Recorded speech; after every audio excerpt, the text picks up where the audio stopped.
naftaydii qaaliga ahaydee waqti dheer ayay igu qaadatay inaan halkan soo gaaro, mana doonayo inaan mar kale fursad iska lumiyo. Naftaydii qaaliga ahaydee ma garanayo sidaan halkan ku imid, laakiin waxaan halkan ka samayn doonaa ayaa wax walba bedeli doona. Naftaydii qaaliga ahaydee cabsida ugu weyn ee aad dareemayso waa inaan weligaa lagu jeclaan sida aan doonayo in lagu jeclaado.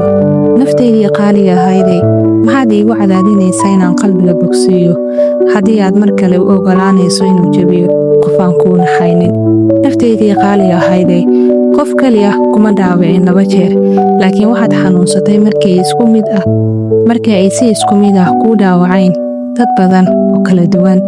Naftaydii qaaliga ahaydee dadku waa ay ku imaanayaan, wayna kaa tegayaan, laakiin xanuunkay kugu reebayaan waa dareen aanan la iska caabin karin. Naftaydii qaaliga ahaydee wax kasta oo aad samayso waxaad mar walba ku soo noqonaysaa isla meeshii hore. Waxaad isweydiinaysaa qiimahaagii, waadna iska shakinaysaa ma adiga ayaa qaldan mise waayaha. Naftaydii qaaliga ahaydee waqti intee leeg ayaad sidan ku sii jiri kartaa haddii aanan waxba isbedelin? Naftaydii qaaliga ahaydee waad ku daashay dib u bilaabidda iyo isku dayidda wax cusub, haddana waxaad ku gabagabaysaa adigoo aan natiijo saxa ka gaarin. Naftaydii qaaliga ahaydee isweydii maxay tahay sababta aad arrintan weli qalbiga ugu sii hayso? Ma dareen waxtar leh baa mise waa mid aad u baratay? Naftaydii qaaliga ahaydee waxaad soo martay jid dheer, ha isku qancin waxaanan ahayn waxaad rabtay. Naftaydii qaaliga ahaydee waad og tahay in muhiimadu ay tahay inaad baxdo mar keliya ee fikirka bixitaankuu ku siinayo dareen ku dejinaya.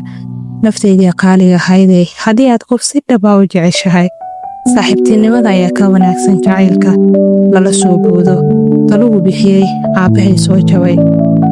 Naftaydii qaaliga ahaydee waad og tahay inaad u baahan tahay inaad horumar samayso si aad heer sare u gaarto, laakiin ma samaynaysid, adiga ayaa caqabad isku ah.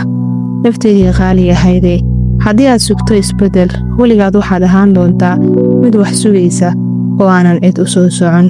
Naftaydii qaaliga ahaydee keebaa naxariis daran, adigoo ay xanuujinaya mise anigoo sii dulqaadanayay intaas oo dhan? Naftaydii qaaliga ahaydee ma jiraan wax ka dhaawicid badan filashooyinkaaga beenta ah.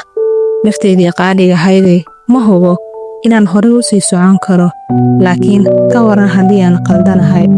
Naftaydii qaaliga ahaydee kama habsaamin inaad bilowdo inaad u dhaqanto sida aad mudan tahay. Naftaydii qaaliga ahaydee waan ogahay inaad xanuunsanaysid, waana ka xumahay. Xanuunku waa uu ku sii hayn doonaa, waqti ayuu sii qaadan doonaa. Kuma balan qaadi karo inaad noqonayso sidii aad ahayd ka hor intaanad burburin, laakiin waan ogahay in isbeddelku imaanayo. Waxaanan hubaa inaad ka gudbi doonto. Waa sii jiri doonaa xanuunku ilaa maalin uu xanuunku si lama filaan ah ugu joogsado. Naftaydii qaaliga ahaydee habdhaqankaagii hore waa uu gubtay, kan cusubna waa mid adkaysi leh. Naftaydii qaaliga ahaydee waa hubaal mar kale ayaad caafimaadi doontaa. Naftaydii qaaliga ahaydee ballan iga qaad inaadan weligaa u ogolaanaynin inuu qof kugu ceebeeyo inaad naftaada dooratay. Naftaydii qaaliga ahaydee markaad dareento inaanan jirin wax ku cajabgelinaya, waa marka keliya ayaad u baahan tahay inaad iska cafiso intaad u ceeqabto oo dhan. Naftaydii qaaliga ahaydee wax qiimo ah ma lahan sii joogista meel aadan ku faraxsanayn marna. Naftaydii qaaliga ahaydee waxaad marar badan igu tiri waxaan doonayaa inaan ka fogaado qof, taasi oo aan ka tegisteeda ku dareemayo nafis weyn. Naftaydii qaaliga ahaydee weligaa lama kulmi doontid qof ugu wanaagsanaan doona sidaad adigu iskugu wanaagsan tahay. Naftaydii qaaliga ahaydee waad ogtahay inaad wax fiican samayn karto, se waxaad sugaysaa baaq kuu gaara, laakiin mise baaq ayaad u baahan tahay si aad u xaqiijiso waxaad hor u ogeyd. Naftaydii qaaliga ahaydee haddii ay xaaladuhu ku dhaawacaan, ma ahan wax sax ah oo sii jiri doona. Naftaydii qaaliga ahaydee waxaad ka baqaysaa inaad qof weyso, laakiin si ka badan ayaan ugu baqayaa inaanba adiga aan ku waayo.